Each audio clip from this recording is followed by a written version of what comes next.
Bom dia, meus amados, a paz do Senhor, graça e paz a você que está em casa, nos assistindo nessa transmissão da Escola Bíblica Dominical, a última Escola Bíblica Dominical do ano de 2020. É um prazer, uma alegria, uma satisfação enorme estarmos juntos aqui para participarmos desse momento, nesse último domingo do ano de 2020. Que Deus te abençoe. Se você ainda não fez isso, compartilhe esse link, envie para alguns amigos. Se você que está conosco aí, ainda não tem a tua Bíblia, a tua revista, pegue uma Bíblia agora, rapidinho, para a gente compartilhar os textos que vamos ler hoje na Escola Bíblica Dominical. Queremos falar hoje sobre a última lição desse trimestre, quando Deus restaura o justo. Quero convidar a igreja aqui presente para nos colocarmos de pé e nós vamos fazer uma oração ao Senhor. Glória a Deus. Amém? Se eu tivesse condição, eu daria R$20 para cada irmão que veio hoje. Por quê? Porque hoje é o último domingo do ano. Depois do Natal, entre o Natal e Ano Novo, nós estamos com uma manhã intensamente chuvosa no Rio de Janeiro. E quando o Rio de Janeiro a temperatura cai para menos de 23 graus, aí já é quase neve. E os irmãos que vêm à igreja vencendo tudo isso merecem o nosso respeito, o nosso carinho. E eu quero louvar a Deus pela vida de cada um dos amados que se esforçaram para estarmos juntos aqui. Que Deus abençoe a todos os irmãos. A você que está acordando agora, que Deus te abençoe também. Amém? A você que não pode estar conosco, Deus te abençoe no nome de Jesus. Pai querido, Pai amado, muito obrigado, Senhor, pelo privilégio, a oportunidade de estarmos juntos aqui. Muito obrigado pela alegria de estarmos em Tua casa nesta manhã, quando nos reunimos para discutirmos a palavra do Senhor. Pedimos a Tua bênção, a Tua bondade e a Tua misericórdia. Se conosco, abre o nosso entendimento, abre a porta da palavra hoje, fala conosco, comunica as Tuas verdades em o nome de Jesus. Amém? De pé como você está, abra a tua Bíblia ou a revista Jó capítulo 42. Chegamos ao final de mais um trimestre. Quando Deus restaura o justo. Jó capítulo 42. Versículo 1 ao 17. Jó 42, do 1 ao 17. Na lição, você vai ler diretamente. Nós estudamos, durante esse trimestre, nós estudamos a lição Fragilidade Humana e a Sabedoria e a Soberania Divina, o sofrimento e a restauração de Jó. Essa é a nossa revista. Permitindo o Senhor, em janeiro, nós já estaremos com uma nova lição, uma nova revista e também com algumas classes já voltando de maneira gradual para o ensino bíblico. Então, respondeu Jó ao Senhor e disse: bem sei que tudo pode, e nenhum dos teus pensamentos pode ser impedido. Quem é aquele, dizes tu, que sem conhecimento encobre o conselho? Por isso falei do que não entendia, coisas que para mim eram maravilhosíssimas e que eu não compreendia. Escuta-me, pois, e eu falarei, e eu te perguntarei, e tu ensina-me.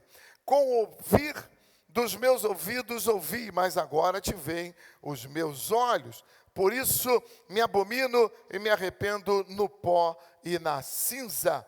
Sucedeu, pois, que acabando o Senhor de dizer a Jó aquelas palavras, o Senhor disse a Elifaz, o temanita: a minha ira se acendeu contra ti e contra os teus dois amigos, porque não dissestes de mim o que era reto, como o meu servo Jó.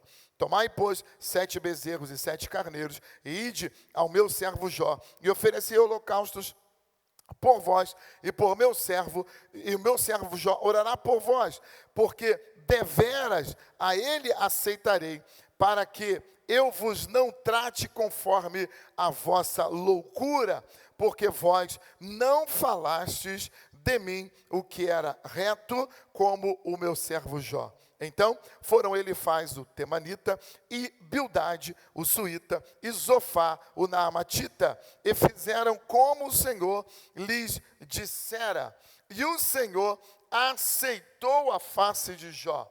E o Senhor virou o cativeiro de Jó quando orava pelos seus amigos. E o Senhor acrescentou a Jó outro tanto em dobro a tudo quanto antes possuía. Então vieram a ele todos os seus irmãos e todas as suas irmãs e todos quantos dantes o conheceram, e comeram com ele pão em sua casa, e se condoeram dele, e o consolaram de todo o mal que o Senhor lhe havia enviado, e cada um deles lhe deu uma peça de dinheiro, e cada um pendente de ouro. E assim abençoou o Senhor o último estado de Jó, mais do que o primeiro, porque teve 14.000 ovelhas e 6.000 camelos, e 1.000 juntas de bois, e 1.000 jumentas. Também teve 7 filhos e 3 filhas. E chamou o nome da primeira Gemina, e o nome da outra Késia, e o nome da terceira Querem Apuque. E em toda a terra não se acharam mulheres tão formosas como as filhas de Jó. E o seu pai lhes deu herança entre os seus irmãos. E depois disto, viveu Jó 140 anos. E viu a seus filhos e aos filhos de seus filhos até a 4ª geração. Então morreu Jó velho e farto de dias. Amém? Glória a Deus. Tome o teu lugar. Fique atento aí com a sua revista e a Bíblia aberta. Nesta última lição, trataremos sobre a restauração de Jó. Veremos que ela se dá quando ele se humilha diante de Deus e intercede por seus amigos. Constataremos também que o testemunho de Deus sobre Jó provou ser verdadeiro e seus amigos tiveram de se retratar durante toda a provação.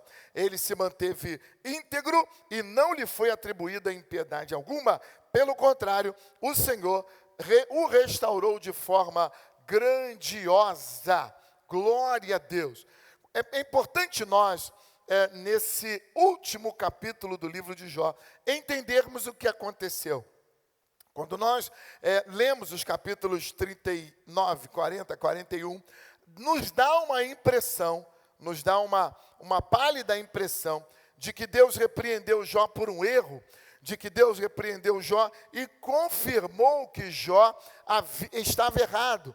E nós podemos imaginar, se não prestarmos atenção no que lemos nos capítulos 39, 40 e 41, de que Jó realmente estava errado. E não é isso que o texto coloca para nós. Jó comprou uma briga com o Criador, Jó comprou uma briga com Deus e com os seus amigos, e no final das contas, Deus dá testemunho de Jó de que ele estava correto, de que ele realmente era um homem íntegro. Mas o que acontece nos capítulos 39, 40 e 41 é uma discussão de Jó sobre algo que ele não conhecia. Jó, ele discute com Deus, ele reclama com o Senhor. E nós já falamos aqui o significado de reclamação, que é muito diferente de murmuração. Nós precisamos compreender essas palavras, esses termos, para não errarmos quando falamos sobre eles. O que Jó fez foi uma reclamação, foi uma reivindicação pela qual ele tinha direito. Então, quando nós temos consciência de que há um direito, podemos reclamar. A reclamação, ela é uma reivindicação de um direito. E o que Jó fez foi isso. Ele sabia que estava dentro de um direito, e por isso ele reclamou, por isso ele reivindica diante de Deus a sua tranquilidade e também a sua paz interior, a sua inocência, ele reivindica e ele discute com os amigos, porque ele tem consciência de que não havia errado. O que há no livro de Jó, o que está em pauta no livro de Jó, é uma discussão teológica que para aquelas pessoas era muito difícil compreender o que está acontecendo. Por quê? Porque há uma teologia em vigência naquele tempo. E nós precisamos entender o que é uma teologia. Quando nós falamos de teologia, é preciso compreender do que nós estamos falando. Teologia é todo o conjunto de conhecimento que nós temos acerca do Criador, acerca de Deus. Então, quando nós falamos de uma teologia, nós estamos falando de um conjunto de conhecimentos que nos regem, de um conjunto de conhecimento que rege a nossa vida. Então, quando alguém diz a nossa teologia é essa, nós estamos dizendo que temos uma série de conhecimentos bíblicos, uma série de doutrinas acerca de Deus que formam a nossa filosofia de vida. Então isso é muito importante nós entendermos. Todos nós temos uma tendência a montarmos, a formarmos, a absorvermos, criarmos uma filosofia de vida, uma forma de viver, uma maneira de pensar, uma maneira de raciocinar. Então, nós precisamos entender que os seres humanos, eles têm filosofia de vida. E a filosofia de vida do ser humano é que vai determinar a sua maneira de pensar e de agir. Isso é muito importante, porque se nós compreendermos qual é a filosofia de vida de uma pessoa, de uma comunidade, de um povo, de um país, nós entendemos o pensamento macro desse país, nós entendemos o pensamento macro daquela sociedade. Então é preciso nós compreendermos qual era o pensamento que regia, que dominava as pessoas nesse tempo em que Jó viveu.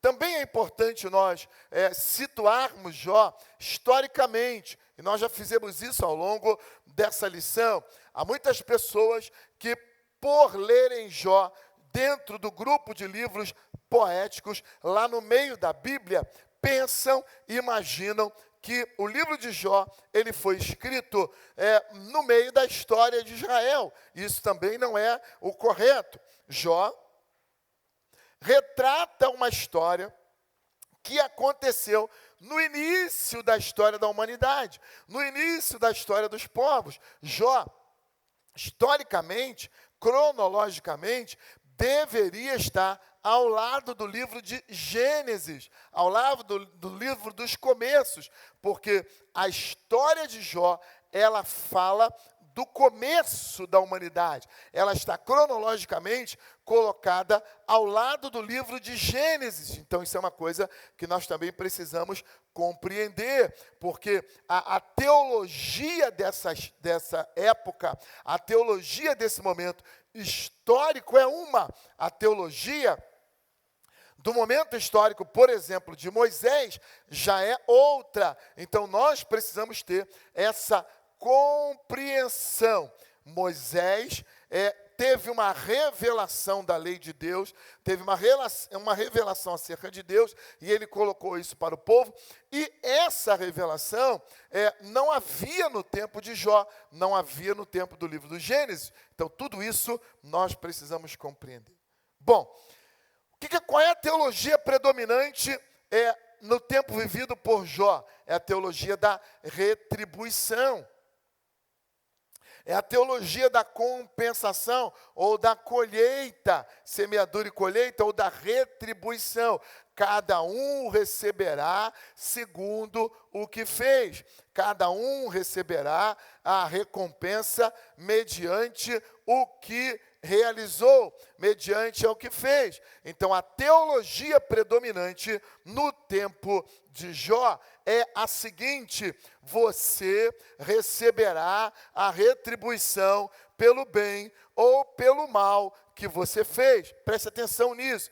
Você receberá a retribuição por aquilo que você plantou definitivamente, por aquilo que você fez. Então, se você fez o bem, você vai receber o bem. Mas se você pecou, ou se você fez o mal, você vai receber o mal como resultado da sua vida, da sua semeadura, da sua atitude.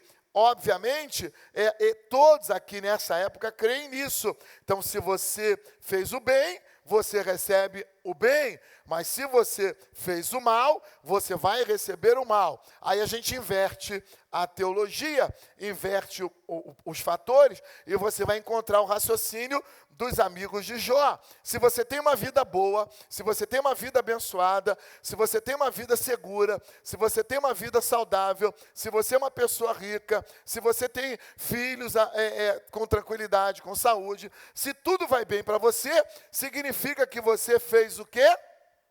O bem. Mas se a tua vida está ruim, se você está passando por dificuldade, se você está doente, se você está pobre, se você está com problema, se você está vivendo um turbilhão na tua vida, é porque você fez o quê? O mal. Você entende isso? Essa é a teologia predominante. Essa é a teologia desse momento. Então não há o que discutir. Jó era considerado um homem íntegro para os outros, para os seus amigos. Por quê? Porque a sua vida era muito abençoada. Então todo mundo que olhava para Jó dizia: Jó nunca pecou, Jó nunca fez nada errado, Jó é uma pessoa abençoadíssima, Jó é espetacular. Por que Jó nunca pecou, nunca fez nada errado?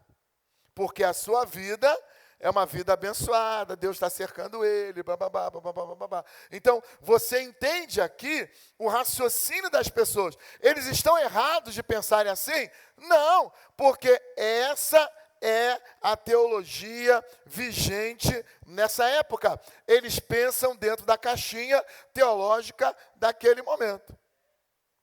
Amém? Abre um parênteses aqui que a gente vai pensar numa outra pessoa que você conhece. Quem é que lembra de Mical?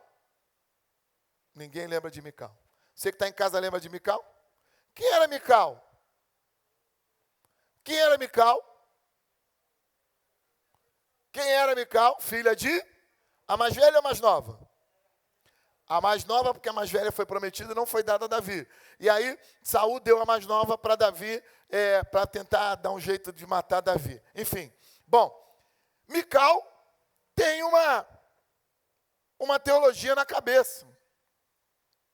E a forma de pensar daquela época, a forma de viver, não admitia que um rei, que Davi, fizesse o que fez diante do povo.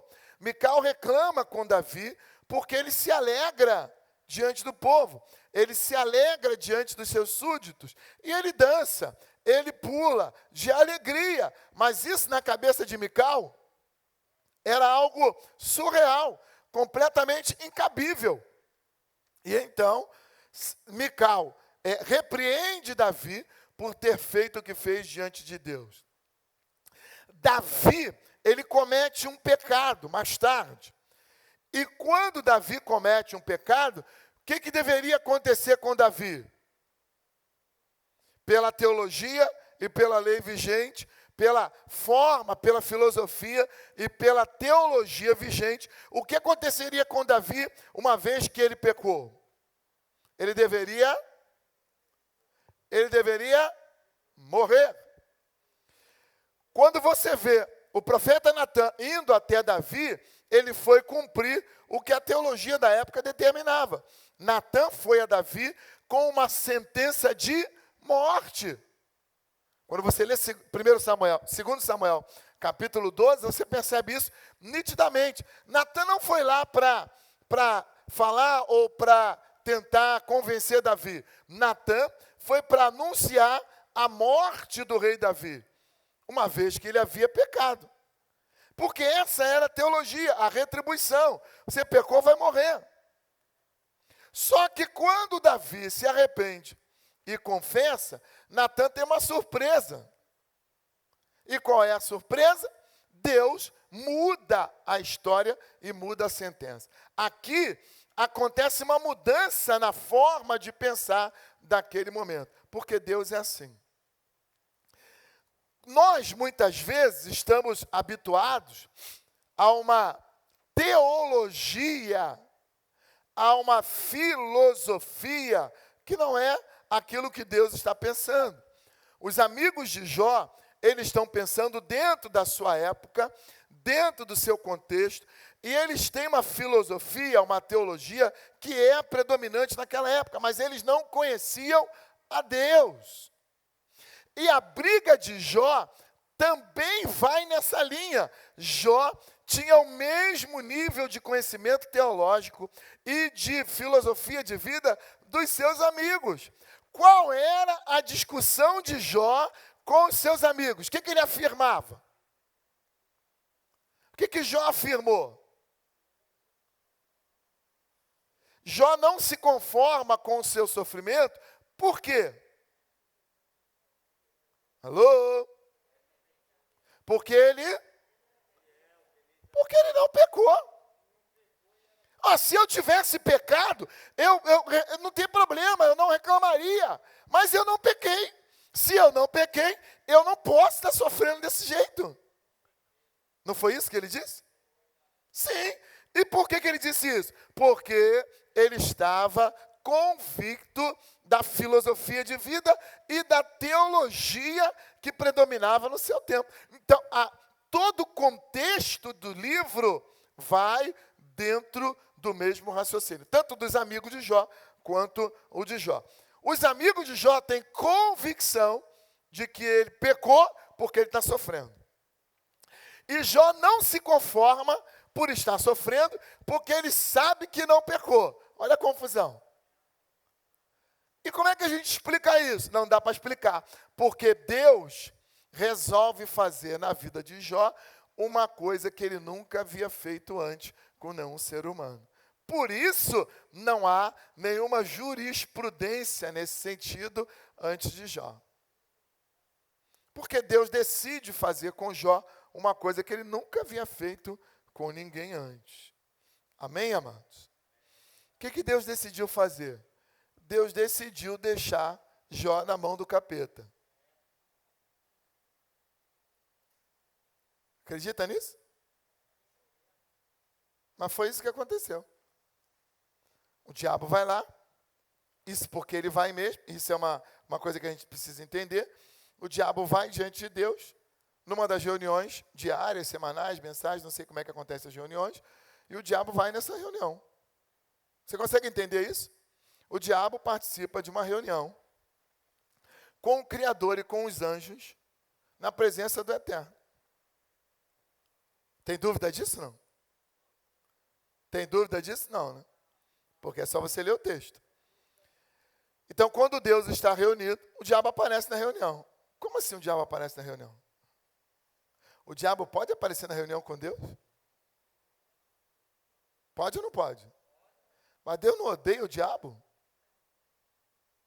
Deus não tem medo do diabo, né? Eles não são inimigos? Eles não são adversários, inimigos? Uma outra coisa que a gente tem que entender, que o diabo nunca foi adversário de Deus. O diabo nunca foi inimigo de Deus. O diabo é inimigo do ser humano. De Deus ele é uma criatura. Ele é uma formiguinha. Diante de Deus ele não é nada. Amém? Diante de Deus ele é um pozinho. Uma formiguinha de nada. Então, tire da sua cabeça essa coisa de que, ai meu Deus, será que Deus vai ganhar essa luta hoje? Eu estou preocupado com Deus hoje, porque o diabo está tão furioso, eu não sei se Deus vai aguentar essa pressão. Tem gente que pensa isso acerca de Deus. Eu não sei, o diabo está tão violento, está tão feroz, que eu não sei se Deus vai aguentar hoje. Meus irmãos, o diabo ele é apenas mais uma das criaturas de Deus, que se rebelou. E que já tem a sua condenação pré-estabelecida. Você lembra do encontro do diabo com Jesus, da legião com Jesus? Qual foi a palavra da legião, representando os capetas e o diabo, para Jesus? O Senhor já veio nos atormentar antes da hora? Ou seja, todo mundo ali já sabe qual é a situação. Todo mundo ali já sabe qual é a sentença. Então, eles estão apenas trabalhando hoje para tentar levar com eles o máximo possível, mas eles já sabem que estão vencidos, derrotados, destinados à morte eterna. Então, o diabo já sabe qual é a sentença dele. O diabo já sabe qual é o caminho dele. E ele só está aguardando, ou ele sabe que tem um dia determinado para a destruição deles. Apocalipse capítulos 20, 21, 22, você vai ler muito claramente isso. Então, o diabo não é o inimigo de Deus. O diabo é, no máximo, o inimigo dos homens. O inimigo dos seres humanos. Porque são as únicas pessoas contra quem ele pode fazer alguma coisa. O diabo não pode fazer absolutamente nada contra Deus. Só que ele já descobriu que quando ele quer aborrecer Deus, quando ele quer chatear o Criador, o que ele faz? Ele vem e usa o ser humano. Ele vem e tenta perverter o ser humano. O diabo afronta Deus não é diretamente. Ele afronta a Deus, fazendo com que o ser humano, a criação de Deus excelente, afronte ao seu Criador. Então, o grande problema da humanidade é ser usada pelo diabo para afrontar o Criador. Então, preste atenção nisso. Tudo que Deus faz, tudo que Deus criou, o diabo vai tentar perverter para aborrecer o Criador. Então, quando o ser humano... É por essa razão que a Bíblia diz que Deus abomina, Deus odeia o pecado. Por que ele odeia o pecado? Porque é esse pecado que fere a santidade de Deus, e o diabo sabe disso. Então, quando o diabo faz a gente pecar, ele fica feliz. Por quê? Porque ele consegue afrontar indiretamente ao Criador. E quando ele vai lá, diante de Deus, numa dessas reuniões, é Deus quem puxa a conversa. Você viu lá o Jó? Vi. Aí Deus fala, homem, top de linha. Jó é um homem top de... Parece que Deus está fazendo com Jó uma jogada assim, um trocadilho para espetar Jó. Aí, tu achou que ia destruir o ser humano? Mas olha Jó, olha que coisa linda, Jó. Olha que coisa bacana. Uma pessoa íntegra, uma pessoa reta, sincera, uma pessoa temente a Deus, que se desvia do mal. Não é igual você, não. Olha Jó, que coisa linda. Irmãos, você nunca teve vontade de que Deus falasse pelo menos uma dessas, não, sobre você? Hein? Você nunca teve vontade de que Deus desse um testemunho acerca da sua vida? Pelo menos com um desses itens, não precisa ser todos, não. Pelo menos um, hein? De Deus virar e falar a teu respeito. Olha ali meu servo, João, Maria, Benedita. Olha lá para ele, como é que ele é. Que pessoa maravilhosa. Deus fala isso a respeito do Jó. Aí o diabo fala assim, Deus, quanta outra. Ele é assim porque o Senhor o protege. Olha como é que o diabo inverte a regra, mas na verdade ele sabe do que acontece. Olha como é que o diabo coloca a teologia certinha. Ele é assim porque o Senhor o cerca de bens. Porque o Senhor protege ele. Glória a Deus, e é isso mesmo. A grande raiva do diabo é porque Deus nos protege, Deus nos cerca, Deus nos abençoa. Mas mesmo assim ele quer nos perturbar. E nós criamos uma teologia que é errada, que diz que a gente teme a Deus, que a gente serve a Deus, que a gente não peca, que a gente procura se desviar, para poder ser salvo, para poder alcançar a bondade de Deus, e não é. Na verdade, nós somos retos, nós somos íntegros, nós buscamos temer a Deus, porque Deus nos amou primeiro, porque Deus nos abençoa. Então a nossa retidão, a nossa fidelidade, a nossa santidade é apenas uma forma de retribuição a Deus pelo que Ele já nos deu. Tem gente que não quer pecar para ser salvo, para agradar a Deus. Não. Nós não pecamos mais, porque Deus já nos agradou, Deus já nos abençoou, Ele já nos salvou. Então hoje o fato de nós andarmos corretamente é por amor a Deus e não por medo. Jó fala isso. O Senhor protege ele de todos os lados, por isso que ele é bonzinho assim. Deixa eu olhar e tocar nas coisas que ele tem. Aí, ele coloca em xeque o amor de Jó. Porque Jó ama ao Senhor, Jó é reto, é íntegro, é temente a Deus, porque ele ama ao Senhor, porque ele reconhece que Deus o amou, que Deus é bom para ele. Mas o diabo não fala isso. O diabo fala assim, se ele perder isso aí, duvido, ele murmura. Se ele perder isso aí, ele vai murmurar. Se ele perder isso aí, ele vai virar a cabeça. Se você perder o que você tem, você vira a cabeça, meu irmão? Se você perder o que tem, você vira a cabeça? Pensa nisso. Se você perder o que você tem hoje, você vira a cabeça? Se Deus deixar de fazer com você o que Ele tem feito, você vai virar a sua cabeça? Sim ou não? Silêncio no auditório.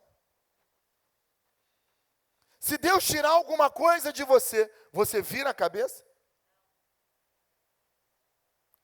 Se os irmãos já estão com medo de falar aqui dentro da igreja, protegidos pela unção matinal da escola dominical, e sem enfrentar nenhuma dificuldade, que dirá lá fora na luta. Nós deveríamos gritar aqui, pelo menos aqui, né? Enquanto a gente está protegido aqui pelo ambiente, nós já deveríamos gritar que não, nunca. Tipo Pedro. Amém, irmão? Pedro fez pelo menos melhor do que a gente hoje. Porque Pedro disse assim, nunca, jamais eu te negarei. Lembra do Pedro? E a gente ainda nem gritou. Mas se Deus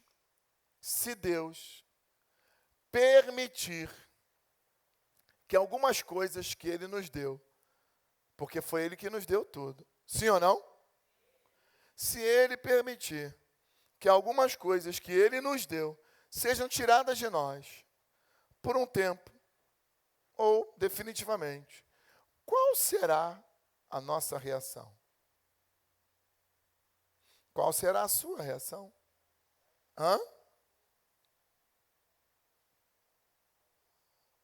Jó reclamou, Jó murmurou, porque Deus tirou o que ele tinha? Sim ou não? Jó reclamou porque Deus tirou o que havia lhe dado? Sim ou não? Não, nunca. Jó murmurou porque Deus permitiu a morte dos seus filhos? Jó murmurou porque os ladrões levaram o que ele tinha? Jó murmurou porque desabou o teto e ele perdeu tudo? Jó murmurou porque a chaga veio sobre ele, o câncer, sei lá o que era aquilo, a lepra, veio sobre ele e ele ficou doente? Não. Isso é relacionamento. Relacionamento onde a gente agradece, onde a gente está bem, quando tudo vai bem, é um relacionamento baseado em benefícios. Já viu o casamento que é ótimo enquanto tem dinheiro? E quando o dinheiro acaba, o casamento acaba junto? Relações que são ótimas enquanto há troca de benefícios, quando os benefícios acabam, a relação acaba junto, essa não é uma relação saudável. A relação que Jó tinha com Deus é uma relação absolutamente saudável. E nós precisamos compreender tudo isso. Para quê? Para entendermos as perdas de Jó. Porque as perdas de Jó não lhe dizem respeito. As perdas de Jó não são ligadas diretamente ao seu relacionamento com Deus. São coisas que estão fora do seu relacionamento com Deus. Entenda isso. As coisas que você tem ou não tem, nada tem a ver com a sua relação com Deus, se é que você tem uma relação com Deus. E a pergunta que todos nós devemos fazer enquanto lemos o livro de Jó é: se eu perder tudo que eu tenho, a minha relação com Deus subsiste? Se eu perder todas as coisas que eu possuo, a minha relação com Deus, ela persiste?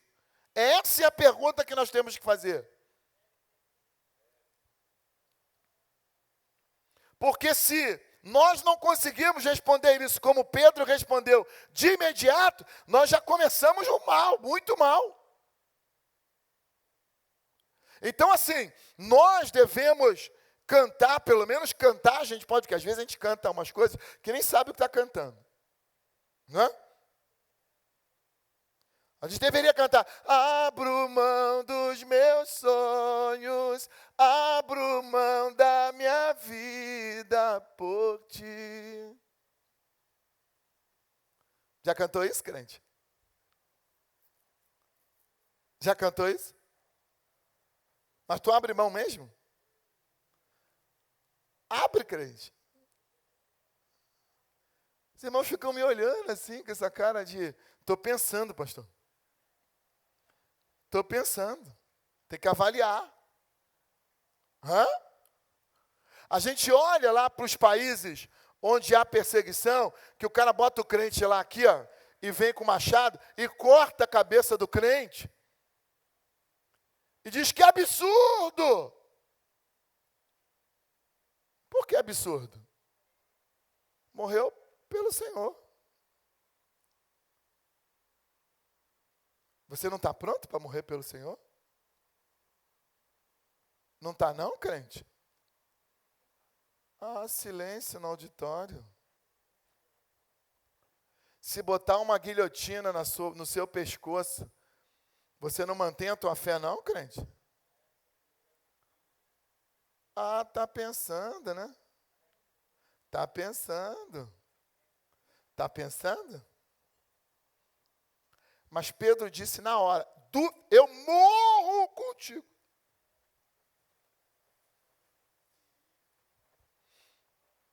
Jó, ele sabe que o seu relacionamento com Deus é um relacionamento de verdade. E aí Deus vem, permite que o diabo tire tudo dele. A discussão de Jó com seus amigos gira em torno de: eu tenho convicção de que não pequei. Jó não reclama em momento algum pelas perdas. O que Jó discute durante todo o período de meses de discussão, o que Jó discute é: vocês me acusam de ter pecado e eu me defendo dizendo que não pequei. Deus pode fazer o que Ele quiser comigo, mas eu estou dizendo para vocês que não foi por causa de pecado. É só isso. É só isso. Porque os amigos de Jó, assim como Jó também, não conheciam as 3 fontes de sofrimento, só conheciam uma. Preste atenção nisso. Os amigos de Jó não pensavam nas 3 fontes de sofrimento. Eles só tinham na mente uma fonte. Qual era a fonte de sofrimento para os amigos de Jó? Qual era? Se sofre é por quê? Então, a única fonte de sofrimento conhecida nessa época pelos amigos de Jó e pelo próprio Jó, qual era? O pecado. Por que o homem sofre? Por causa do pecado. Era a única fonte de sofrimento conhecida por eles. Mas existem mais 2. São 3 as fontes de sofrimento. Você tem uma que não tem nada a ver com o ser humano, que é o sofrimento advindo do pecado original. Sofrimento advindo da queda original de Adão. A queda de Adão, juntamente com Eva, porque não foi Eva que caiu, insinuou, e coitadinho do Adão, foi enganado pela Eva, não se iluda com isso, porque eles andavam juntos, e eles estavam juntos naquela situação. Então, a queda de Adão, e tanto é que Deus não responsabiliza Eva pela queda, e sim Adão, porque Adão era o responsável. E a queda de Adão e Eva, lá no jardim, trouxeram sobre nós consequências que ninguém mais vai evitar até que tragada seja a morte na vitória. Então, o dia da redenção absoluta do ser humano vai acontecer, em que os efeitos do pecado original serão vencidos, serão banidos, e então nós voltaremos ao estado original. Ah, que coisa gloriosa! E se eu fosse você, pelo menos levantava a mão e dizia: glória a Deus! Porque vai chegar o dia em que o Senhor Jesus virá e Ele vencerá tudo isso. E aí o que é mortal se revestirá da imortalidade, o que é corruptível se revestirá da incorruptibilidade. Então nós diremos: tragada foi a morte na vitória. Onde está a morte, a tua vitória? Onde está o inferno, o teu aguilhão? Por quê? Porque Jesus vai restaurar o estado original. Enquanto isso não acontece, nós vivemos com as ites da vida. Sabe, tem alguém aqui com mais de 60 anos? Sabe de onde vem as ites? Artrite, não sei o que, ite, não sei o que. Sabe de onde vem isso? Reumatismo, ite, artrite, essas coisas que dá nos ossos. Sabe de onde vem isso? Lá de Adão. Não dá para lutar contra isso. Sabe de onde vem a ruga? Cabelo branco, sabe de onde vem? Lá de Adão. O cansaço, a fadiga, de Adão. Isso não tem jeito. Tanto é que o salmista diz assim, ó, a vida do homem mesmo, a vida de verdade, até os 70. Quem concorda com isso aqui? Pode concordar por bem ou por mal, porque essa é a verdade. Se não concordar, vai sofrer do mesmo jeito. E ele disse assim, ó, a vida do homem vai até os 70. Vida de verdade, até os 70. Depois que passa disso, dói aqui, dói ali, dói ali, dói aqui. Dói um pouco, dói mais, dói menos. E foi o salmista que disse isso. Isso é consequência do pecado original. Primeira fonte de sofrimento. A segunda fonte de sofrimento é o pecado. É a que eles conheciam. Se pecou, vai sofrer a consequência do pecado. Se errou, vai sofrer as consequências do mal. Paulo repete isso quando diz: tudo que o homem semear, isso também se fará. O que semeia na carne, da carne colherá a morte eterna. Mas o que semeia na vida, no espírito, do espírito se fará a vida eterna. Então é uma questão de semeadura e colheita. É a segunda fonte de sofrimento ou de vida.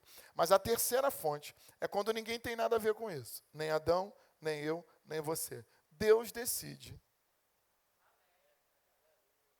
pegar o seu filho e moer ele. Deus decide provar os seus filhos. Pastor, como é que é essa história? É assim mesmo. Deus olha para um dos seus filhos e diz assim: cabra bom, gente boa, crente bom. Ah, mas se é bom, não deveria ser elogiado?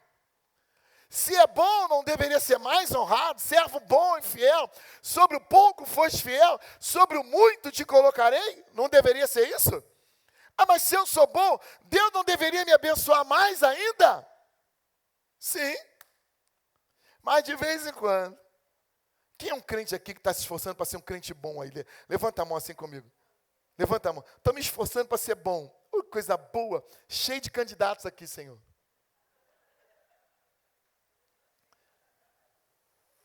Ele pega os bons, os melhores, e diz assim: ô capeta, chega aqui. Diabo, vem cá. Para te provar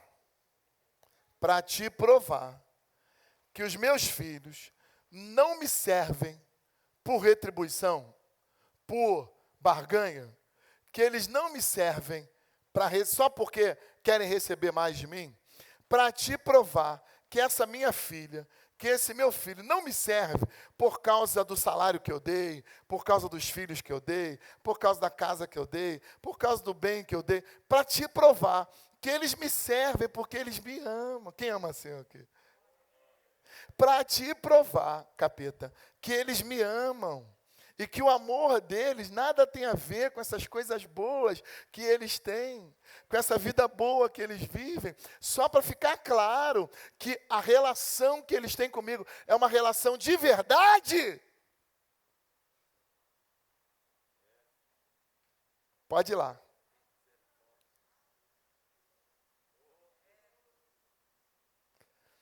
Então, na verdade, isso é uma punição? Não! Isso é uma atitude de alegria para Deus. Que coisa louca. O cara tem 10 filhos, mata todos eles. Matou todos eles. Deus está feliz.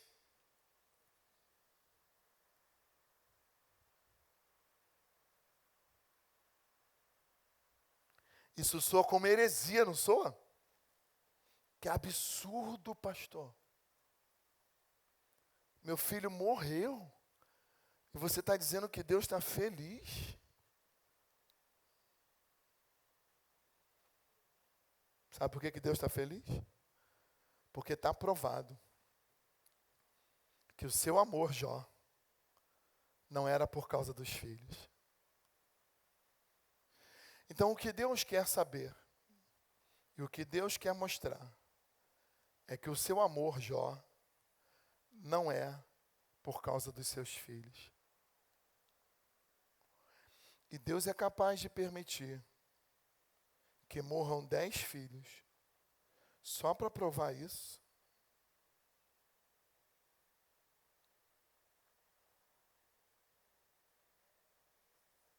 Quem te deu os filhos? Quem te deu os filhos, Jó?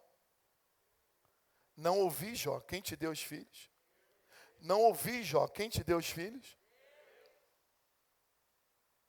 Se foi ele que deu, Jó, ele pode pedir de volta? Até porque, Jó, para Deus pedir de volta o seu filho querido, não é destruição, Jó. É só pedir de volta. Entendeu, Jó? Entendeu ou não, Jó? Ah, não está entendendo, Jó? Maria, José, não está entendendo? Porque é tudo de Deus.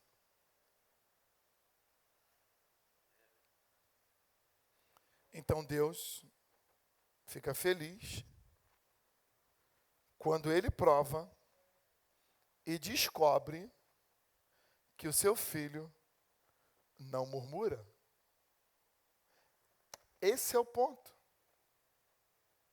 O que Deus deseja é demonstrar no mundo espiritual a sua e a minha fidelidade. Essa é a terceira forma de sofrimento humano. Note que nós não estamos falando aqui de consequência de erro. Consequência de erro é a segunda forma de sofrimento. Nós estamos falando de uma forma de sofrimento onde Deus permite a provação apenas para deixar claro o meu e o seu amor por Ele. Então, número 1, nós devemos saber que tipo de sofrimento é esse que nós estamos vivendo. Então, antes de sair por aí falando bobagem, antes de sair por aí espraguejando, antes de sair por aí murmurando, você precisa entender qual é a real situação. Você precisa compreender o que de fato está acontecendo com você. Amém, queridos? Se o problema que eu tenho hoje é um problema que é consequência do meu irmão Adão, se o problema que eu estou vivendo é um problema inerente ao pecado original, vai adiantar eu ficar brigando? Sim ou não? Que droga, estou ficando velho, eu não quero ficar velho, não quero, não quero, não quero. Vai adiantar?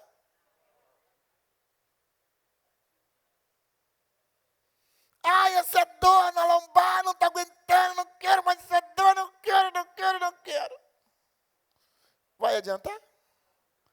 Não vai adiantar. Não vai.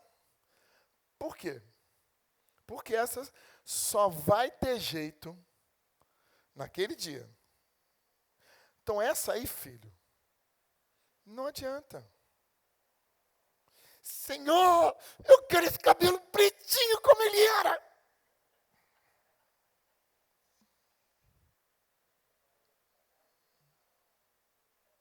Não adianta. O que nós precisamos é cuidar da vida e do corpo o melhor que pudermos, que isso é uma doutrina bíblica. A mordomia do corpo. Cuidar do corpo o melhor que pudermos para termos um envelhecimento saudável. Amém? Para envelhecermos de forma saudável. Mas que vamos envelhecer? Ah, isso vamos. A diferença é que tem gente que maltrata o santuário, o templo do Espírito Santo, maltrata o corpo, ferindo uma doutrina bíblica, maltratam o corpo a vida toda. Quando envelhece, não querem sofrer as consequências do que fizeram. Então, nós precisamos tratar do corpo para termos um envelhecimento saudável. Você conhece gente que está envelhecendo de maneira saudável? Eu conheço. Gente com 90 anos, tá de boa. Dói. Ah, o osso está mais fraco? Tá. Mas está bem. Por que está bem? Porque cuidou do corpo durante toda a vida. Agora que vai envelhecer, isso vai. Então a gente precisa entender de onde vem o meu sofrimento. Quando eu entendo isso, eu consigo compreender. Não, isso aqui está acontecendo comigo, porque realmente eu dei bobeira. Eu errei, eu fiz um mal lá atrás, eu cometi um equívoco.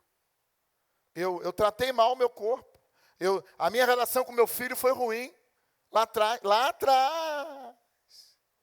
Porque as pessoas querem olhar para o presente, reclamar, ir para Deus. Deus, por que tu não faz? E parece que Deus tinha que pegar o livro e falar, vem cá, meu filho, vamos dar uma olhadinha aqui? Vamos dar uma conversada aqui? Porque você só quer ver essa página. Ah, porque meu filho está rebelde, 16 anos, não aguento, pastor, esse menino. Essa rebeldia desse menino, não estou aguentando isso, dá um jeito nesse menino. Aí Deus quer falar assim, não, filho, vem cá, vamos voltar umas páginas aqui. Aqui, ó, aqui, ele tinha 2 anos de idade. Ele deu um tapa na sua cara e você disse, ah, que bonitinho. Lembra disso? O sábio disse que a maldade da criança vem desde o berço. E que você tem que disciplinar. Está lembrado desse dia aqui? Tem outros. Quer que eu leia os outros? Hã? Aqui, ó. Nesse dia aqui, ó. Ele tinha 4 anos de idade. O tio veio dar um abraço nele. Ele chutou a canela do tio. Está aqui, ó. O que você fez? Ah! Não fez nada. E agora quer reclamar de rebeldia? Aqui, tem outro aqui. Quer que eu mostre tudo? Você entende isso? Meu casamento está uma porcaria. Eu sou muito infeliz. Agora, né? Quer voltar umas páginas? Vamos lá no início? Porque, ó, aqui, ó, casamento. Ó, dia da cerimônia. Olha a cara de felicidade que você tinha. Ah, não está vendo não, né? Vou botar mais perto. Dia do casamento. Ó, igreja. Olha a cara de alegria. Viu? Lua de mel. Está vendo você chorando aqui na lua de mel? Não, não tem chorando. Estava tudo bem. Lua de mel. Agora tem um dia aqui, ó. Está vendo essa discussão aqui? Como é que você resolveu ela? O que você fez aqui? Tem mais, quer que eu mostre o resto? Nós não queremos isso. A gente quer que Deus resolva os nossos problemas hoje, mas a gente não quer voltar lá. Para entender as nossas escolhas lá atrás. E a terceira forma é olharmos e dizer assim, Deus, eu não me lembro de ter feito nada para passar por isso. Eu não me recordo de ter errado para passar por essa situação. Então, o que está acontecendo? Aí você vai entender que Deus está te provando. Essa é a história de Jó. Jó passa por tudo isso. A discussão que ele tem com Deus não é uma discussão acerca do seu sofrimento, mas é uma discussão acerca do seu posicionamento.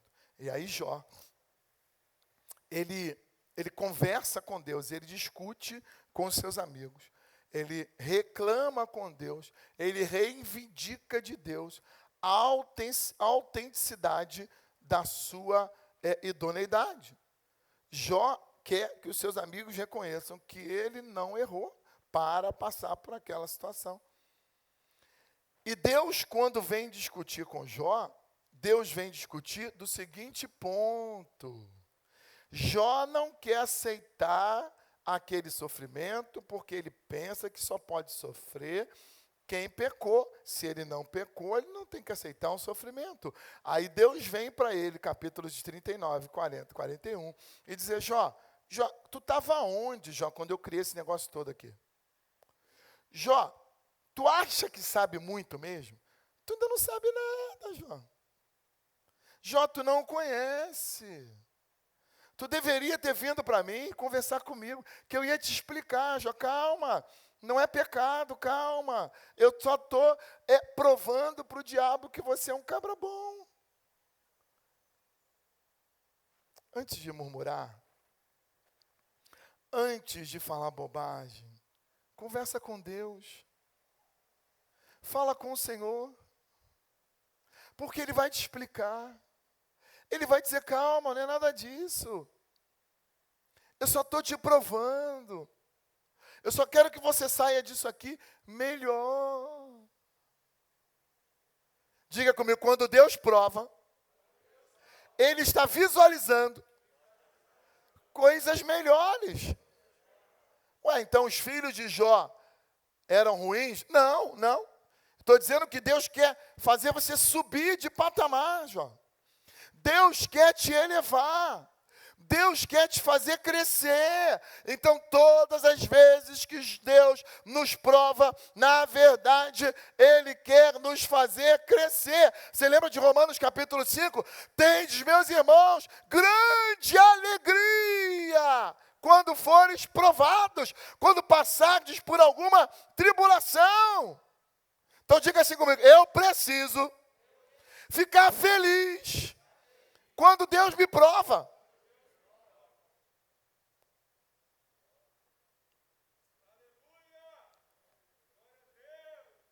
Essa é a verdadeira teologia.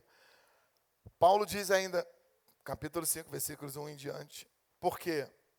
Por causa da tribulação, por causa da provação, você adquire experiência. Experiência. Experiência. Para quando você chegar lá na terceira idade, você ser uma pessoa sábia. Você sabia que a sabedoria, ela é a junção de duas coisas muito importantes?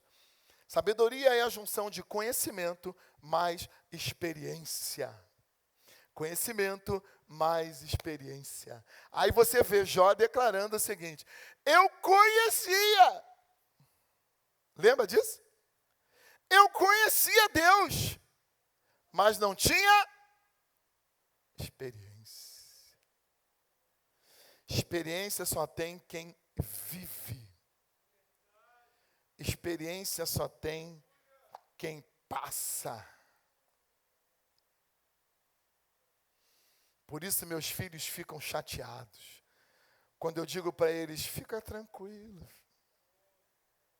Você ainda não sabe de nada. ficam chateados. Você ainda não sabe. Você vai viver. Você vai passar pelas experiências. E quando você passar pelas experiências, você vai voltar aqui e vai dizer, o senhor estava certo. Porque meu pai dizia isso para mim. E eu ficava chateado. Experiência. Experiência mais conhecimento gera sabedoria. E o que Deus deseja de nós é pessoas sábias. Quem não tem sabedoria deve pedir a Deus. Não pede, não, vai com calma.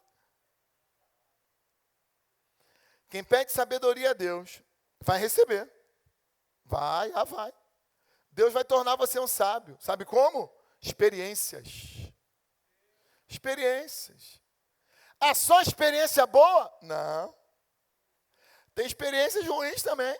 Porque a vida boa é aquela que traz experiências boas e experiências ruins. Para a gente entender a vida. Amém, amados? Quem já passou por coisa boa na vida, experiência boa? Quem já viveu? Quem já viveu experiências ruins na vida? Ruins. Isso aí é coisa boa. Estamos crescendo. Glória a Deus. Você em casa também é assim? Glória a Deus. É isso. Deus está... E Jó tinha muita coisa boa, mas faltava uma coisinha. Porque Jó sempre foi um bom aluno. Sempre. Jó era um garoto bom. Jó era um menino bom. Um menino educado. Um menino estudioso. Jó era um garoto bom. Ele conhecia bastante acerca de Deus, mas não tinha experiência. E aí Deus falou, Jó, para deixar você melhor, eu vou te dar uma experiência de vida. E fez isso com ele. Obviamente, no meio da experiência, a gente não entende nada. A gente acha que vai morrer, a gente acha que isso é para nos matar, que isso é castigo, que isso não podia acontecer conosco. Eu estou morrendo, eu não estou aguentando. Quem já disse isso? Eu não estou aguentando, Deus. Alguém mais já falou isso aqui no meio da luta? Deus, acaba com isso, Deus. Eu não estou aguentando. Aguenta sim. Deixa eu falar uma coisa para você acerca do sofrimento. Eu aprendi isso com um filósofo, quando nós pensamos que não temos mais força nenhuma, quando nós imaginamos que não aguentamos mais, nós ainda podemos ir 2 vezes mais além do que já alcançamos.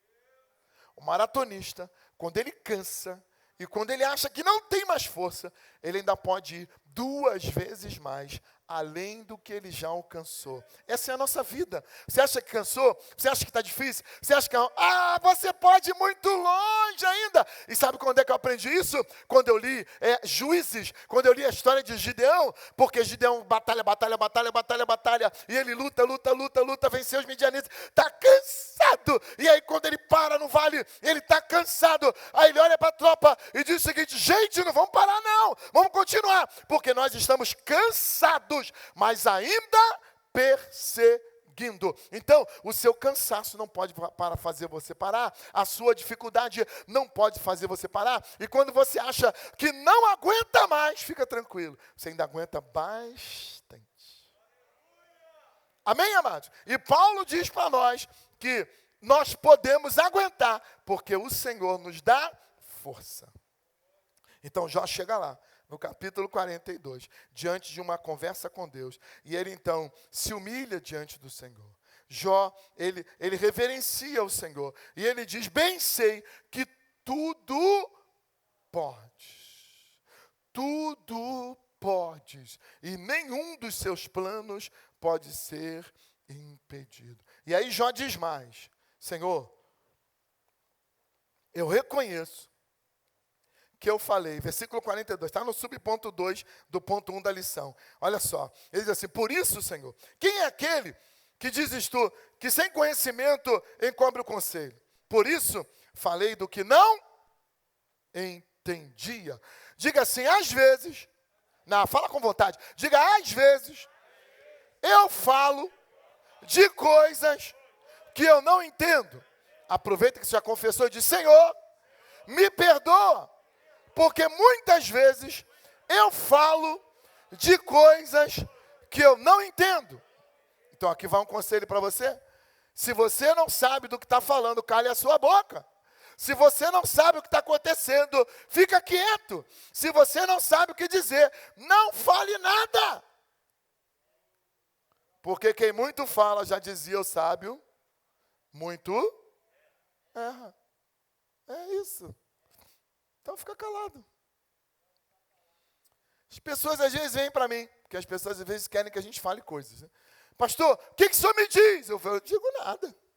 Você não vai dizer nada? Não, não vou dizer nada.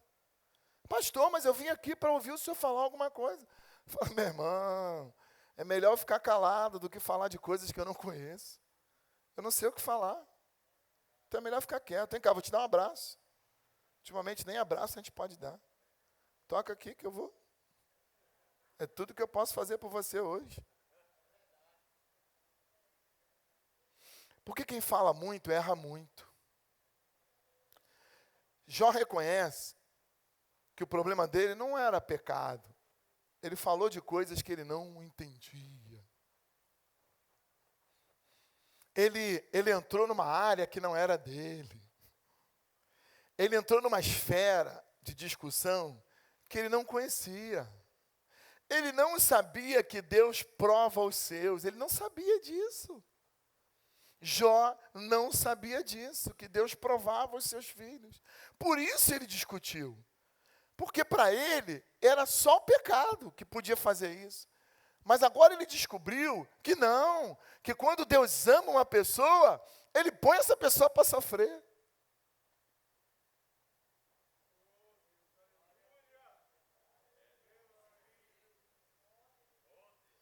Tem gente que sofre porque pecou, mas tem gente que sofre porque é amado por Deus.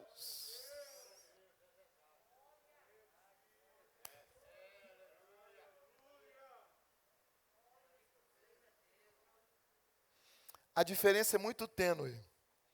Quem sofre porque pecou, sofre como castigo. Quem sofre porque é amado por Deus, sofre como provação. É só essa a diferença. Quem sofre porque pecou, se não se arrepender, vai para o inferno. Essa é uma outra diferençazinha também. E quem sofre porque Deus o ama, sofre porque é aprovado. Mas depois da aprovação,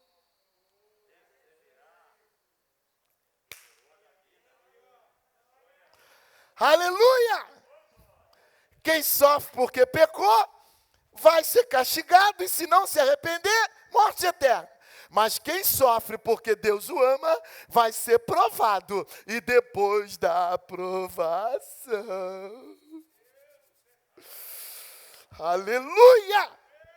Depois da provação, o Senhor vai pegar e vai dizer: agora chegou o tempo de eu te restaurar. Porque todo mundo que achou que você ia morrer, porque estava sofrendo, sendo provado por mim, se enganou. Chegou a hora de eu restaurar a sua vida e te reconduzir e te colocar numa posição em que todos olharão e dirão: foi o Senhor quem fez isso, e é coisa maravilhosa aos nossos olhos. Aleluia! Você pode dar um aplauso bem forte ao Senhor. Aleluia! Glória a Deus!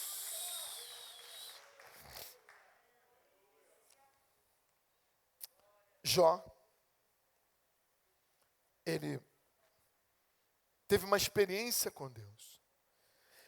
E essa experiência fez com que ele mudasse totalmente a sua maneira de viver. Nós não podemos nos contentar com o conhecimento teórico. Eu não recomendo, sinceramente, não recomendo a ninguém orar pedindo a Deus experiências, porque nós já as teremos naturalmente. Nós devemos orar a Deus pedindo que Ele nos ajude, nos dê entendimento quando vivermos as nossas experiências. Porque eu caí na bobagem, já acontece várias vezes aqui na igreja, e eu caí na bobagem de dizer para Deus que eu queria uma experiência. Eu caí nessa bobagem. Porque eu vi as pessoas contando testemunhos, experiências. Eu ia no matutino e as irmãs contavam: irmãs, essa semana eu tive uma experiência com Deus. Essa semana eu tive uma experiência com o Pai. Essa semana eu vivi uma experiência. Eu dizia: eu nunca vivi experiência nenhuma. Essas irmãs ficam falando um monte de negócio de experiência. Nunca vivi nada disso. Nem sei que negócio é esse. Esse negócio de ter experiência com Deus. Nunca vivi nada disso. Aí eu disse assim: Senhor, eu quero um negócio desse. Quero uma experiência também. Pede não, irmão, pede não. Deixa elas acontecerem naturalmente, não pede não. Não pede. Porque depois você vai ficar dizendo assim: meu Deus, foi eu que pedi. Eu pedi. E Deus me deu uma experiência. Que era para eu ter morrido. Meu carro capotou 2 vezes aqui. Pelo menos isso. Aí meu carro tomou uma pancada na lateral, foi parar numa paredão aqui na Rua Bela, em São Cristóvão. O carro acabou, literalmente acabou o carro. Eu vendi para o ferro velho. Acabou, destruiu o carro inteiro, a frente, a lateral, outra lateral, o teto. Acabou tudo, o carro envergou todo, aqui amassou a longarina. Um negócio impressionante a foto do carro. E eu, quando o carro parou de tombar, eu meio zonzo ainda, acordado. Vidro da frente quebrado, eu saí pelo vidro da frente, sentei assim. Sentei no muro, fiquei olhando meu carro. Tinha comprado há 1 semana meu carro. Carro novo. 1 semana que eu tinha um carro, fiquei olhando para ele.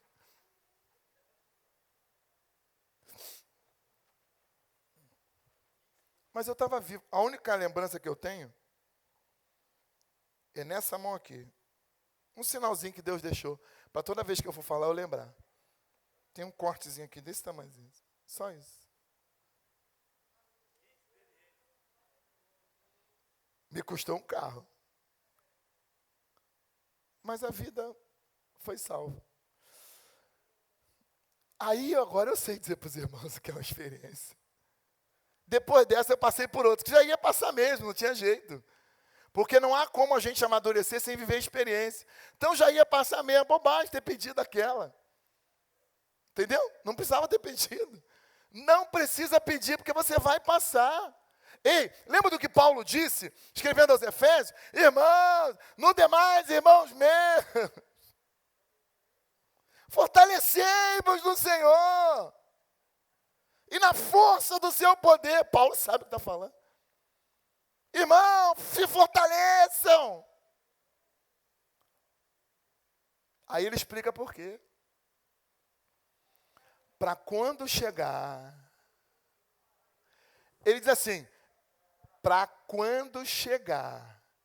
Ele poderia ter dito assim, porque se por acaso vier o dia mau, não. Ele diz assim, para quando chegar.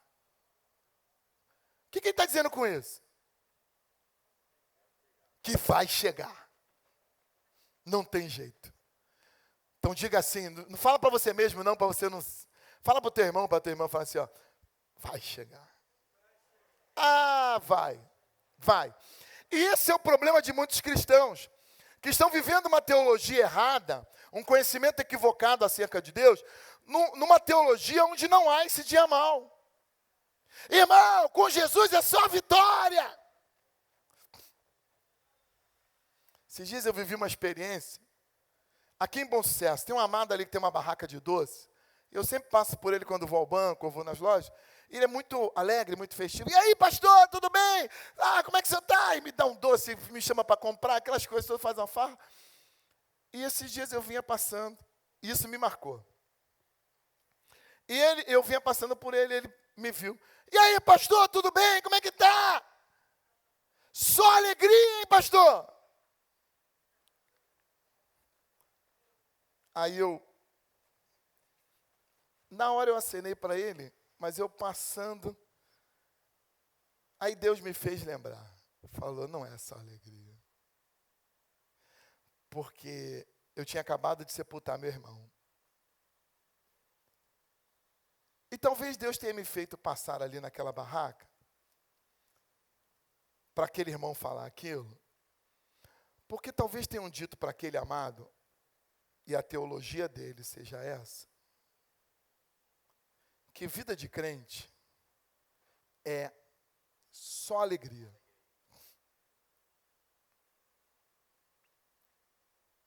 Às vezes a gente fala isso, né? A gente crente, a gente cria alguns jargões. Só vitória, Valão. Só vitória.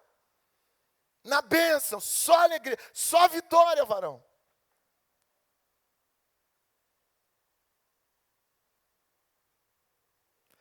Aquele dia, aquele irmão, ele não sabe disso. Qualquer hora dessa, eu vou passar lá ainda, para explicar para ele, que não é só alegria. Ah, não é não. Tem dia que tem choro. Tem dia que dói. Tem dia que tem tristeza. São as nossas experiências.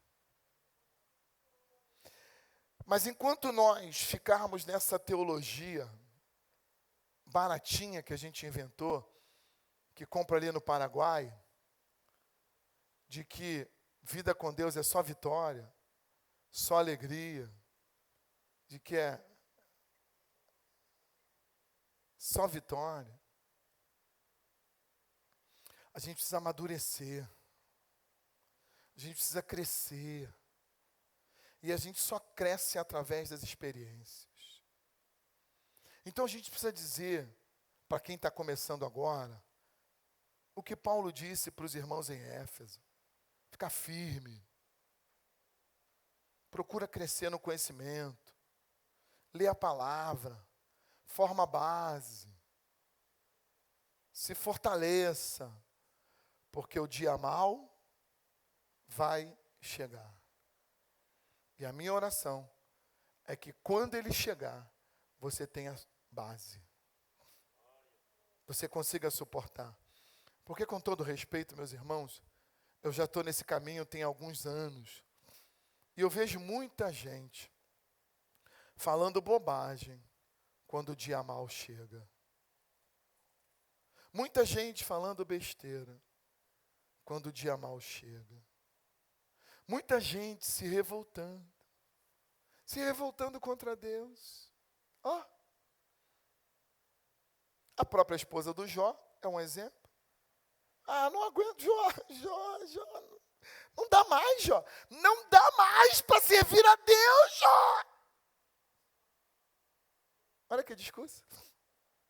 Jó, não dá mais para servir a Deus. Abandona Deus.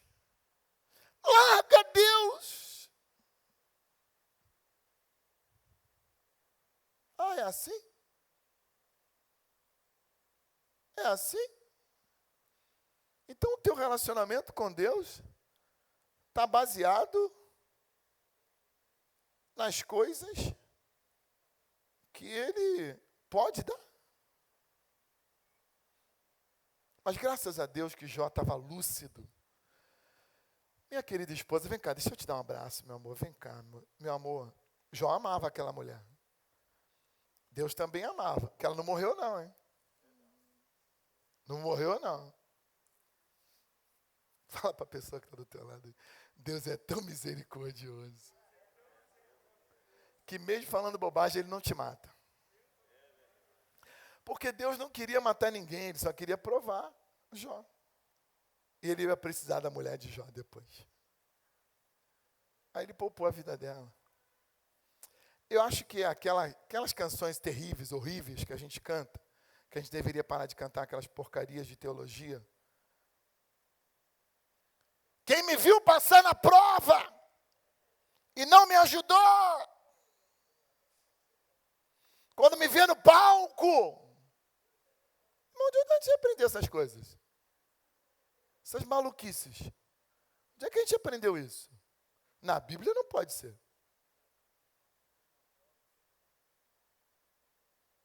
Você sabe, essas músicas de revanche. Gente, Deus, eu exijo, agora eu quero ser exaltado. Ih.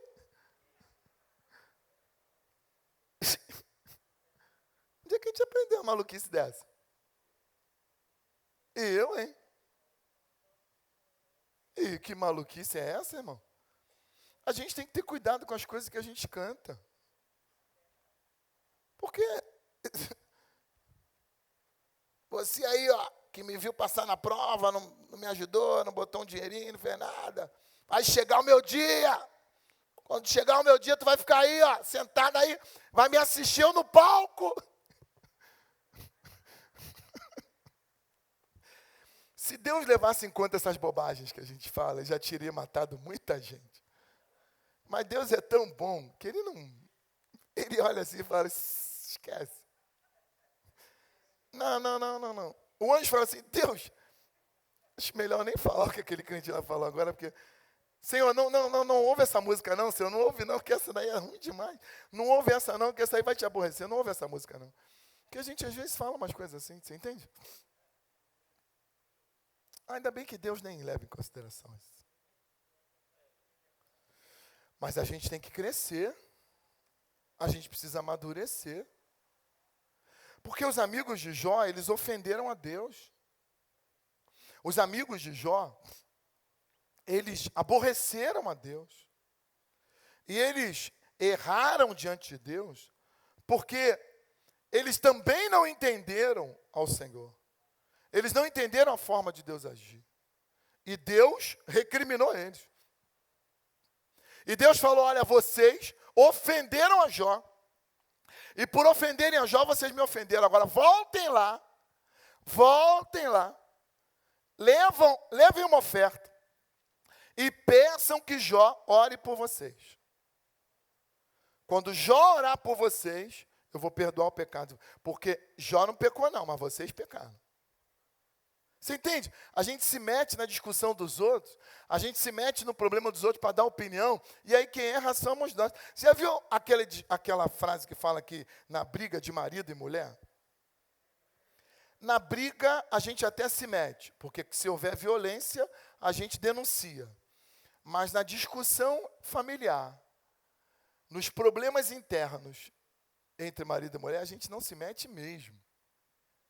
E tem gente que adora se meter na vida dos outros. E eu já aprendi que eu não vou me meter nessas coisas. O casal chega, porque ele isso, ela aquilo, ele isso, ela aquilo, aí eu vou me meto igual um bobo.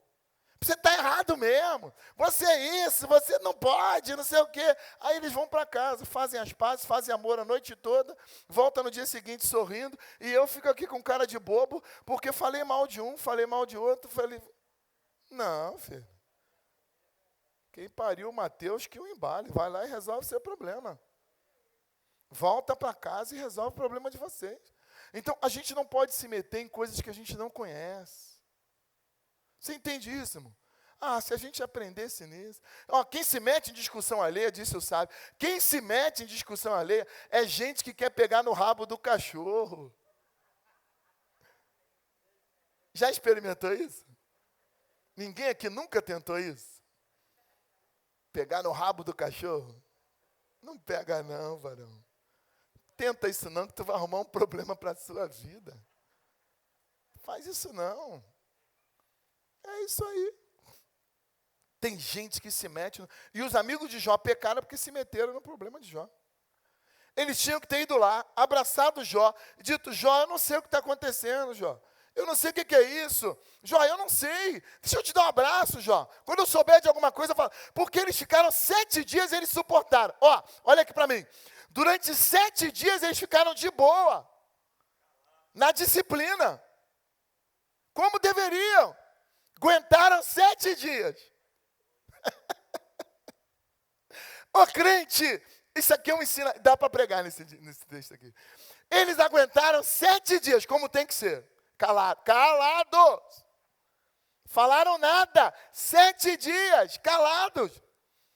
Chorando com Jó. Era isso que eles tinham que fazer? Ficado lá chorando. Mas aí, depois de 7 dias, caíram na bobagem de começar a falar. Ei, não sabe o que tem que falar? Fica calado, chora, só vai embora, vai para casa. Não fala de coisas que você não conhece. Não se mete na vida dos outros sem saber o que está acontecendo. Falei, pronto. Quando eles abriram a boca para falar, falaram besteira. Aí, falou besteira, vai tomar. E aí, Jó, no final, Deus vem e fala assim, ó, falaram bobagem, pecaram contra o meu servo Jó, falaram besteira, agora vocês voltem lá, porque o assunto era eu e Jó, vocês não tinham nada que ter se metido nisso. Ih, é isso aí. O assunto era meu e de Jó e do capeta. Vocês entraram num assunto que não tinha nada a ver com vocês, falaram besteira e pecaram. Para não morrer, levam uma oferta, vai lá e pede perdão. Viu o que deu? Aí eles são inteligentes, também foram lá e pediram perdão para o Jó. Jó orou por eles e Deus abençoou eles. Pronto, estão perdoados, porque Jó era um cara bom. Falaram muita bobagem, mas estão perdoados. Amém, amados? É isso aí. Jó orou por eles e eles ficaram bons. O que nós entendemos do ponto 3 é o momento da restauração. E há muita gente que acha que a vida do crente é só sofrimento, que é só luta, só problema. Há muita gente que acha que a vida do crente está boa enquanto ele está perdendo tudo, enquanto ele está sofrendo. Porque tem gente que aderiu a uma outra teologia. Você entende como essa coisa da filosofia e da teologia é ruim? Se nós não compreendemos a correta, se nós não entendemos o que Deus tem para nós. Tem gente que acredita na teologia do sofrimento, que o crente é bom quando sofre. Porque Jesus disse, aí cita o texto, no mundo tereis. Então a vida do crente é aflição. Foi isso que Jesus disse? Não lê a Bíblia, fala bobagem. No mundo tereis aflições. É diferente dizer, no mundo, aí é porque você canta a música. Você entende de novo, olha a música da teologia errada falando bobagem para você. Neste mundo só tereis aflições,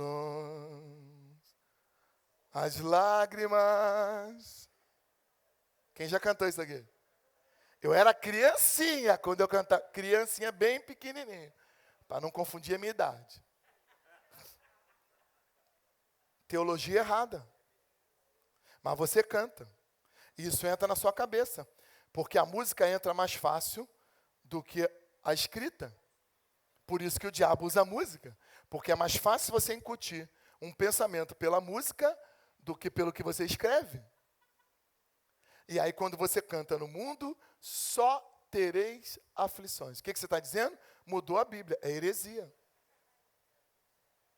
E a gente deveria ter pego essa música, riscado ela da nossa vida, jogado fora e ter ido lá na cantora e ter dito assim, no compositor, ter dito assim, meu filho, volta lá e faz uma música bíblica. Mas nós não fizemos isso.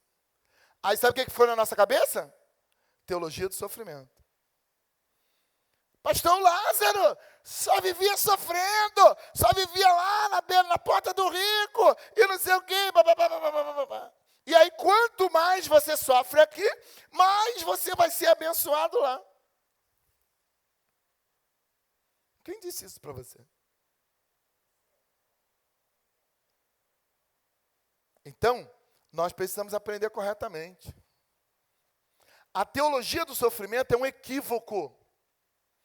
Porque Deus, quando prova, Ele não prova para nos matar, Ele não prova para nos destruir, Ele prova para depois nos abençoar.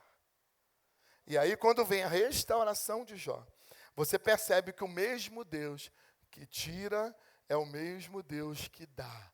Ele dá, Ele tira, Ele dá de novo, e Ele faz como Ele quiser. Porque Ele é Deus.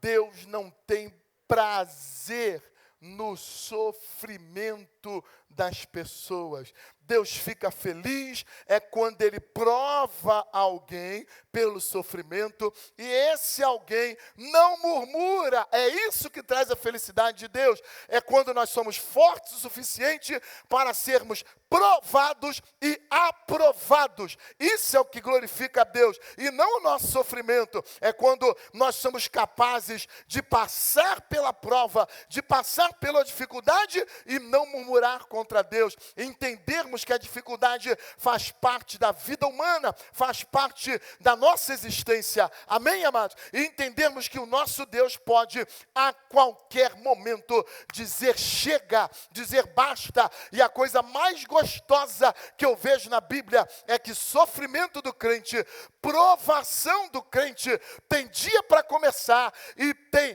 hora para acabar. Deus dizendo à igreja, dentre as 7, Ele diz: eis que o diabo, vosso adversário, vos porá à prova durante um período de 10 dias.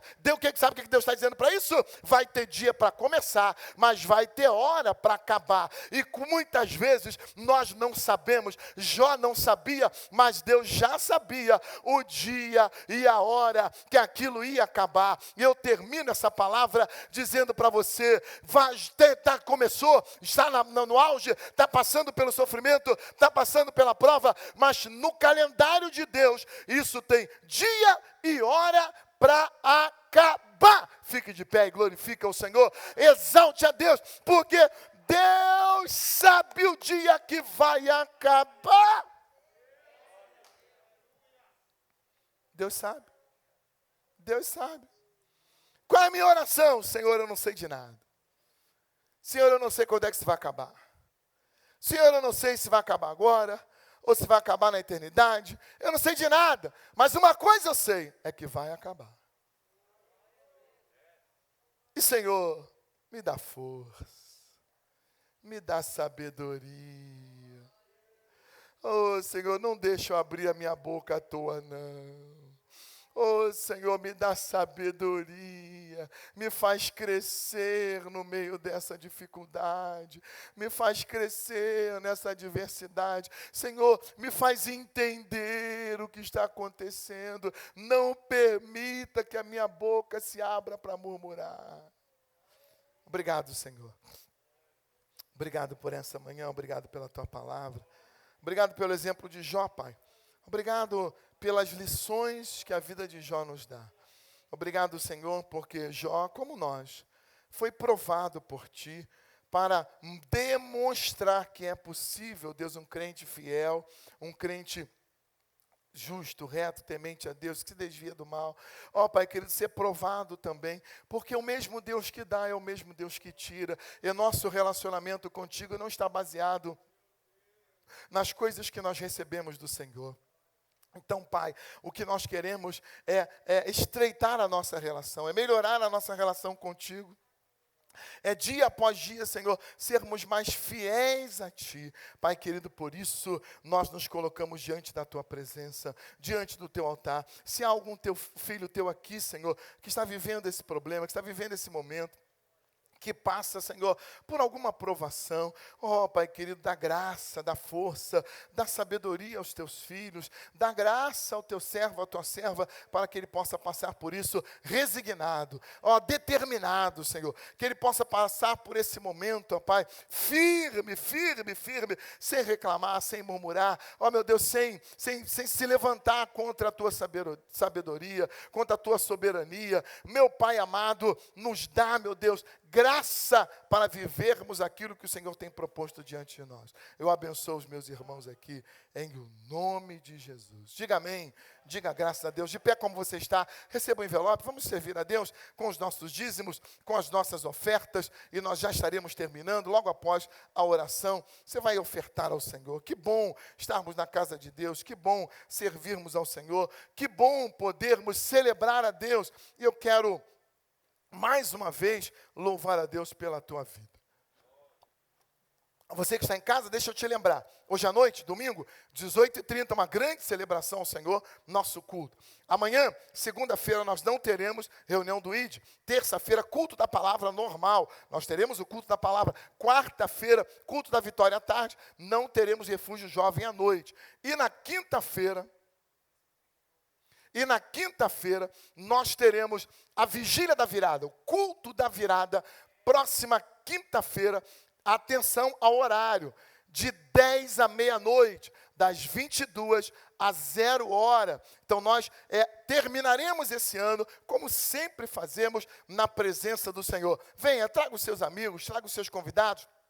Vem estar conosco, planeje isso, nós terminaremos exatamente à meia-noite, você vai poder voltar para casa, estar com seus familiares, celebrar em família, com todos os cuidados que a gente tem. Nós estamos falando isso em todas as nossas reuniões, para que a gente não tenha problemas no dia. Irmãos, nós precisamos ter responsabilidade. Nossas reuniões de final de ano, nossas reuniões de celebração da virada, elas têm dois grandes momentos: o culto de celebração a Deus, a nossa gratidão ao Senhor, a nossa oração de final de ano, a nossa oração, a primeira oração do ano, nós sempre oferecemos a Deus a nossa oferta e a nossa gratidão. E na sequência, nós sempre temos um momento de comunhão, um momento de confraternização. Esse segundo momento, esse ano, nós não podemos ter. Então, é uma questão de responsabilidade. Ah, pastor, as pessoas vão chegar aqui e vai terminar o culto, elas não vão querer nem saber, elas vão sair se abraçando mesmo, elas vão abraçar todo mundo, e aí se tiver alguém contaminado com vírus, vai passar o vírus para todo mundo. Irmão, aqui ninguém bebe não, irmão. Aqui ninguém bebe, ninguém fuma, ninguém cheira. Então, ninguém aqui perde o sentido. Amém, amado? Nós nos emocionamos. E quando a gente termina a celebração do dia 31, já no dia 1º, a gente está feliz. Quer desejar ao próximo um feliz ano novo. Aí a gente se abraça, a gente beija, a gente ministra, profetiza. Todo ano é assim. Há 50 anos é assim na minha vida. Esse ano, 2020, será diferente. Pode ser ou está difícil? Então, nós não vamos cancelar o culto ao Senhor por causa do medo dos irmãos se perderem depois do culto e ficarem extasiados depois do culto e não se conterem. Não, nós somos livres em Cristo, mas nós somos gente inteligente. Amém? Você sabe como vai ser o nosso abraço depois? Vem cá, Eliezer. Sabe como vai ser o nosso abraço no dia 1º já, no romper do dia 1º? Olha lá o outro, ó, errado lá. Ó. Nosso abraço é isso aqui, ó. Deus te abençoe, varão. Feliz ano novo. Que o Senhor te abençoe. E é de máscara, assim igual ele está. Ó, de novo, ó. Feliz ano novo, meu irmão. Deus te abençoe, estou contigo. Nós estamos juntos. Que o Senhor te dê um ano de prosperidade. Mudou alguma coisa a bênção? Não. Agora vai abraçar para quê? Não pode abraçar.